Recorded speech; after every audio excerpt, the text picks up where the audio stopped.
What's good? It's your boy Jay. That's me. Let's get into AEW Dynamite from January the 8th, 2025. An okay show. Could have been better, but okay nonetheless. So, before we get into the review, we're going to do a little bit of news and notes real quick. Note 1. Apparently, according to rumors, Malachi Black is no longer with AEW. I am not going to believe that until I see Malachi Black show up in WWE, whether it be NXT or the main roster. So I'm not going to buy any of that. I know this is coming from, Dave Meltzer and Sean Ross Sapp, but I'm not going to buy what those guys are saying until I physically see Malachi Black in a WWE ring. That's when I'll believe it. But it is what it is. Because we've been hearing about this for years. So, I don't know. He might still be under lock and key with Tony Khan, because he does give out those ironclad contracts. Note 2. Chris Charlton from New Japan, he has been suspended indefinitely for talking smack about the partnership between AEW and New Japan during, when he did commentary for Kenny Omega versus Gabe Kidd. And so apparently New Japan didn't like this or whatever. They got him on the shit list, basically. So it is what it is. Look, it's fine. I get it. It's really not that important. Like, if this is how AEW is going to react, then don't do this forbidden door bullshit. Don't do it. Just close the door. Actually close the door and move on. All right? So it is what it is. Let's get into the review. Moving on. First match of the night. Will Ospreay defeats Buddy Matthews. What's so special about Will Ospreay? Not a damn thing. There's 50 of him on the AEW roster. So there's nothing special about him or Buddy Matthews. And I'm a fan of Buddy Matthews. I do like Buddy Matthews. So this was the typical Ospreay match. Kicks, flips, and dives. Kickouts, fight scenes from Power Rangers and Dragon Ball Z and Naruto and Bleach and all that. That's what the match basically was. Buddy Matthews ended up hitting the stomp, which was very nicely done. And then Will Ospreay wins via the hidden blade. So post-match, Will gets on the mic. He gives respect to Buddy Matthews for a hard-fought match. He actually ends up calling him Buddy Murphy, and then he quickly changed it.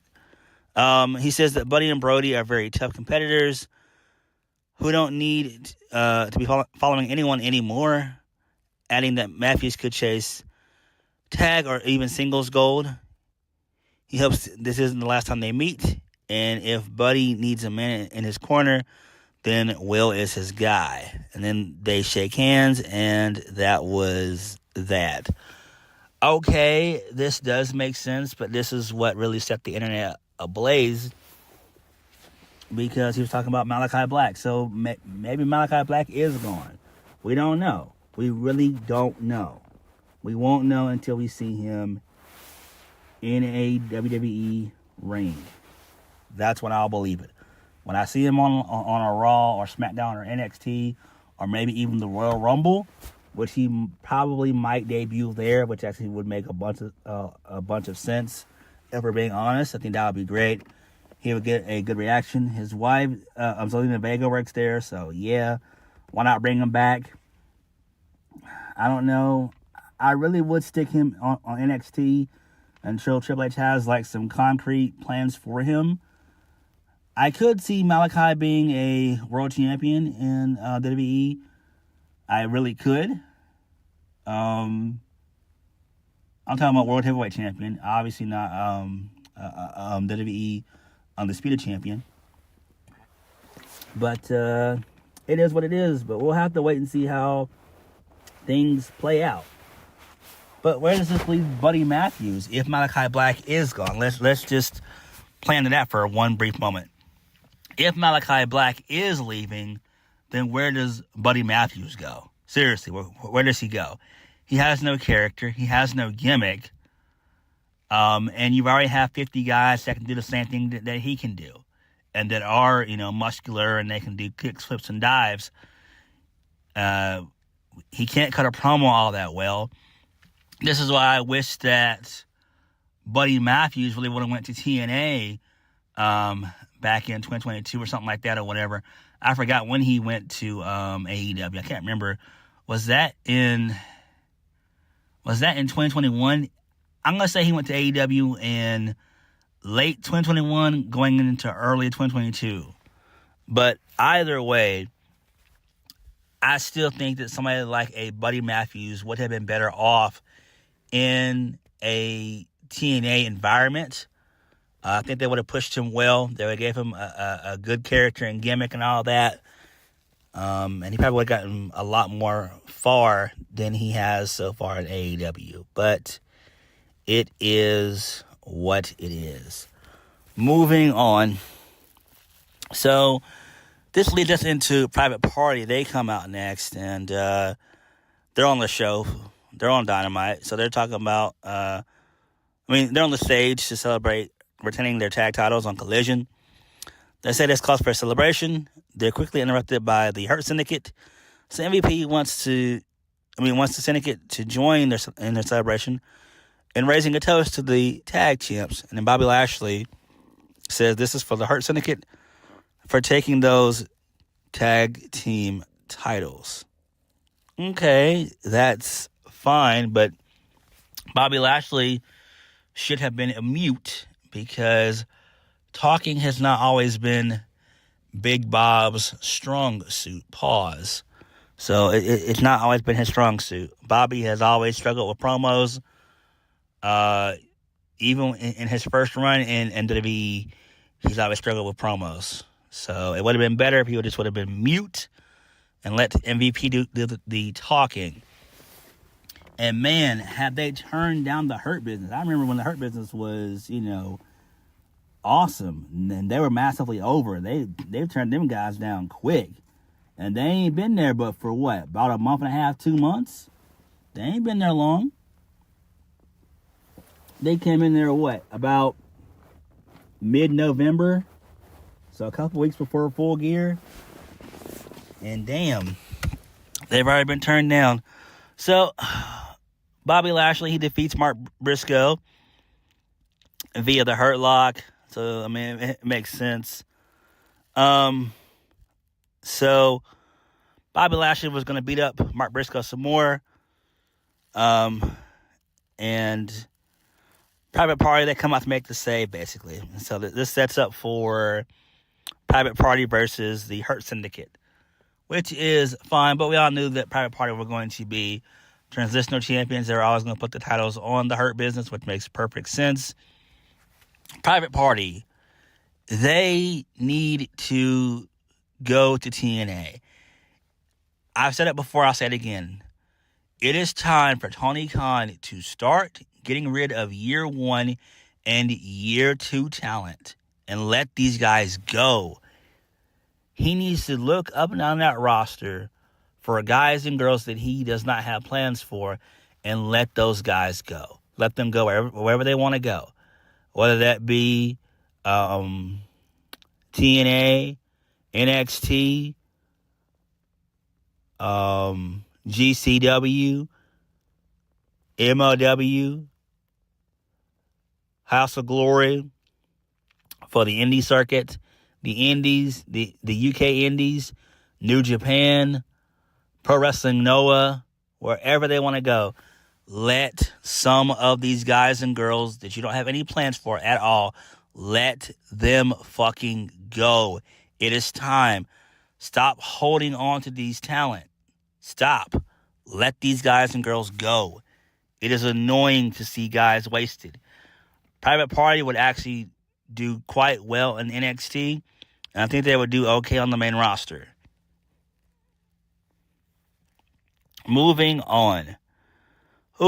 I wanted to saw my television in half because we got another fucking casino gauntlet #1 contenders match for the AEW World Championship. And this thing went on forever.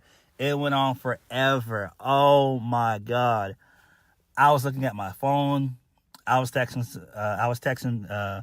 some of my homeboys and stuff like that. I was bored out of my mind watching this stuff because it's so annoying.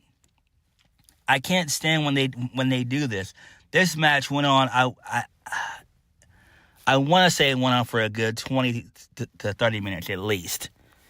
And thankfully, even though it took a while, the big homie, Big Hobbs, Will Hobbs, Powerhouse Hobbs, baby, he won, which is great. This is excellent.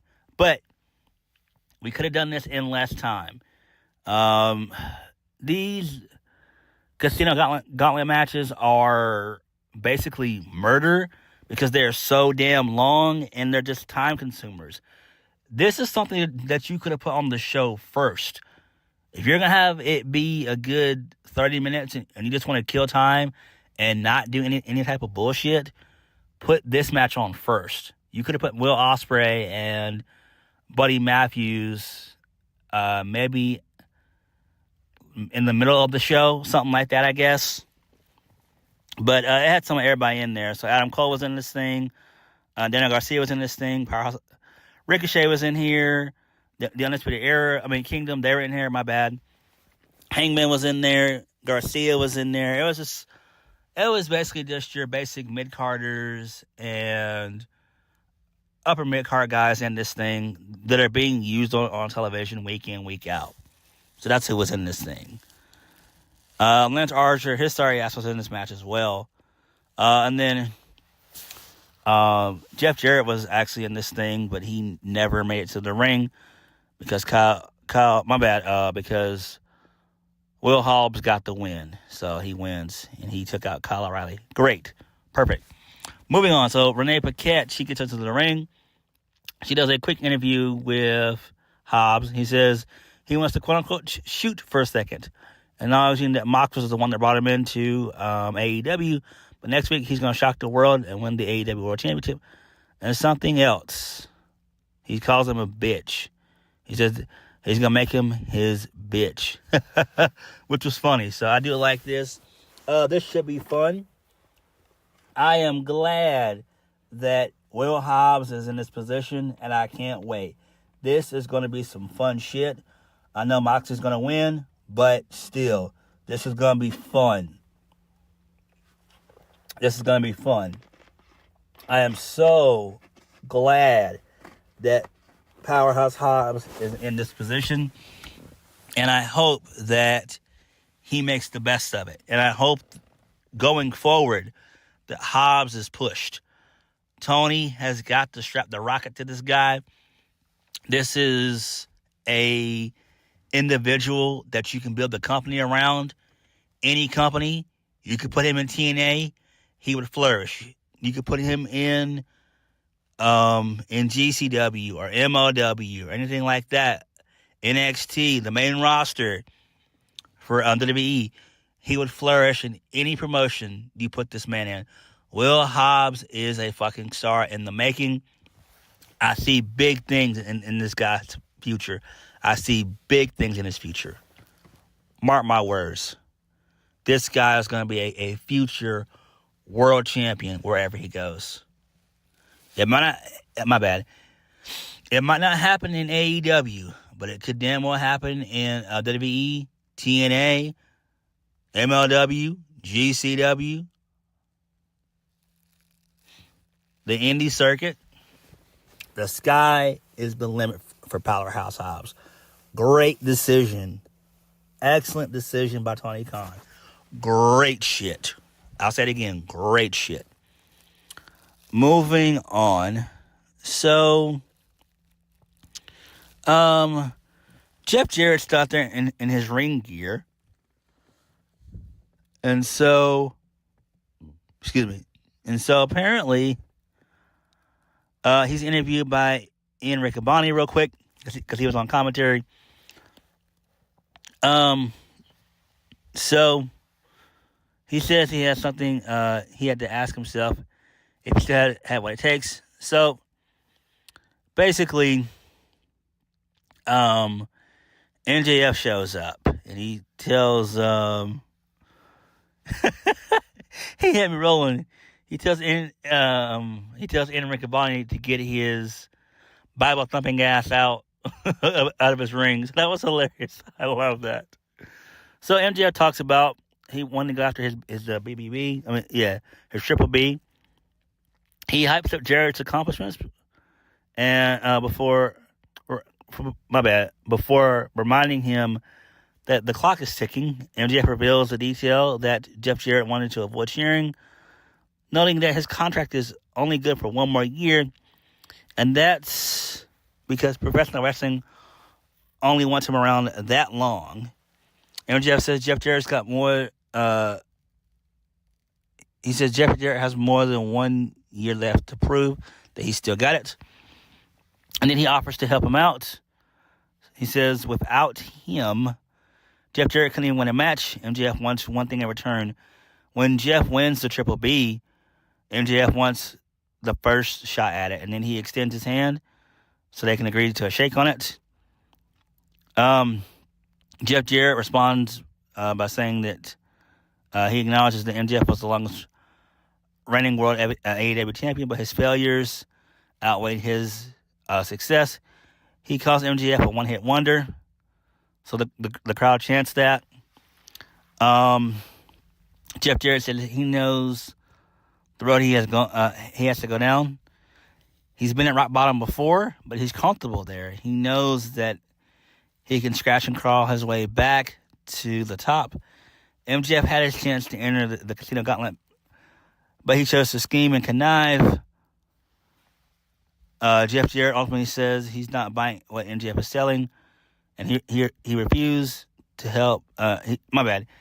He's refusing the help of an entitled prick as the last outlaw leaves the ring. Okay, that's fine, and that's cool. So this is going to lead to an MJF Jeff Jarrett feud. I'm kind of okay with this because MJF has tangled with all the veterans before. Jericho at one point in time years ago, back in 2020 and 2021. He also, feuded with his mentor Cody Rhodes when he was still there, and another mentor of his, CM Punk, who used to be there as well. So this is fine. It does make sense. I still have a feeling that probably Jeff Jarrett will be world champion, but it'll be later on in the year. Because that's just how I see it. But I do think that his title reign will be short run, Jeff Jarrett, whenever he wins. Forgot to mention there was a video package between Christian Cage and Hook talking about their match next week heading into Maximum Carnage. Who cares about any of that shit? Moving on, we see footage of what happened to Darby Allin from Collision by the Death Riders. So Edge, he comes out. I'm not gonna call him Cope or Adam Copeland. So Edge addresses what Moxley did to Darby to close out 2024, as well as the Death Riders coming after FTR, which he calls them massive mistakes. He talks about Mox's remarks about the guys in AEW not having what it takes to handle the grind, saying that no one has fought as much as he has in this ring. He's a different animal entirely, a man that broke his neck in a match with Eddie Guerrero. He got up and wrestled another 20 minutes, and then he beat Eddie Guerrero. He broke his leg in the match against Malachi Black. He got back up and wrestled for another 10 minutes to beat Malachi Black. Edge asked Mox what the world champion can do to him that hasn't been done before. So Moxley then shows up. They beat up Edge for a brief moment. And then FTR, they blindside them. And then there's a massive brawl. Then the heels, they get the upper hand for a brief moment. Pac shows up. He beats down Edge with the briefcase, with the world title that's still there. Then Mox is about to get out a plastic bag and do what he did to Danielson. But Powerhouse Hobbs showed up, and they bounced out. So good shit there. I like that. Excellent stuff there. That's okay. Again, this Death Riders takeover, failed takeover, it has to end come Revolution. And I'll say this. I do not think that Shane McMahon will show up at Revolution. I think that was just a rumor, just to get the rumor mill talking last year. It's not going to happen. I doubt Shane McMahon is going to show up at all in AEW. I think that was just, hearsay and just a straight rumor just to get people talking. But this takeover storyline has to end. Edge is the perfect guy to end it. Who's going to dethrone Edge? Probably Christian Cage, obviously. They'll have their feud. And I would imagine Christian Cage will probably win the world title at Double or Nothing. And maybe Jeff Jarrett might get the championship at, I want to say, All In. I hate to say that, but that's what they might do. I hate to say that shit, but that's what they might be planning. They might be planning that, where he wins All In. Because it's not going to be Darby. MJF is still feuding with Jeff Jarrett. Well, no, he's just not begun a feud with Jeff Jarrett. Kenny Omega is going to be tied up in some stuff that we'll talk about later on. So I'm guessing the best choice for now would be to go with Edge. Because this Moxley storyline has been a fucking failure. Moving on. So Mariah May, she's backstage. She's encouraging the women in in next week's Casino Gauntlet to dance like the margaritas that they are. My bad. She calls them marionettes before she beats whoever wins the number one contendership. So Harley Cameron comes out and she challenges Mariah May to a non-title match. It's basically going to be a hot girl graps, on Collision. Okay, I don't care about any of this shit. I really don't. Moving on, main event of the evening match-wise, that was Chris Statlander. She won the triple threat involving her, Toni Storm, and Willow Nightingale. So she's now got the number one spot in the Women's Gauntlet next week. So that's cool. I like that. And hopefully Statlander will win. It makes sense, though. Makes sense. Moving on. So this leads us into Toni Storm. She's disappointed in losing her opportunity earlier on, and that was it. All right. So Kenny Omega is back, and he cut a lengthy promo. Not gonna go over all of it. He just talks about how he beat diverticulitis and how much pro wrestling meant to him, and how he's so glad to be back in AEW. His doctor said that he'd be lucky to be back to normal. To get back to a normal way of life, let alone get back to the ring. Omega said that this was all worth it. He's going to give everyone his all. He says he put himself to the test a few days ago when he found his purpose by wrestling again in New Japan at Wrestle Dynasty. And he says that even if he can't do all the things that he used to do. This version of Kenny Omega doesn't care about money or power. And he said he's not out for revenge or anything like that. So Don Callis comes out, his sorry ass comes out, and he talks about back from the dead. And then so Omega attacks Don Callis. And then basically the rest of the Don Callis family, they come out. Kyle Fletcher and Brian Cage, as well as Lance Archer. They beat up Omega. And then Will Ospreay shows up to make the save. And Ospreay and Omega have a stare down. And that was it. That's basically what it was. This, to me, is wild to me. I don't understand any of this.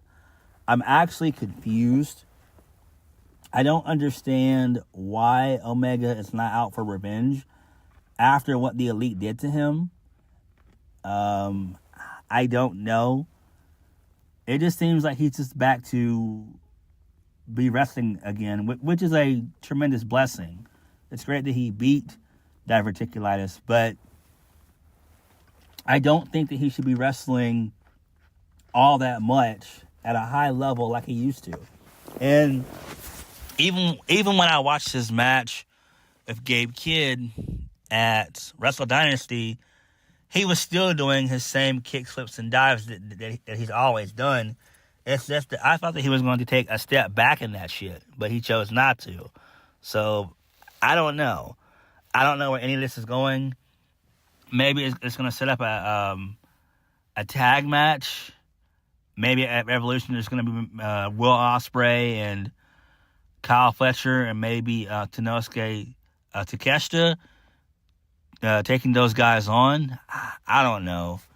I just don't care about this. I don't. I don't care about Kenny feuding with the Don Callis family. I feel like, it's a waste. It's a waste of time. Kyle Fletcher's not over. None of those guys in the Don Callis family are over except for Takeshita. But it is what it is. Dynamite was okay. The feud with MJF and Jeff Jarrett, that should be okay. This Moxley stuff, it's okay. Now the Edge is involved. Hopefully he wins at Revolution. Everything else on this show, I just don't care about. I just can't find myself to care at all. But what did you guys think of Dynamite? Like, comment, subscribe. Peace.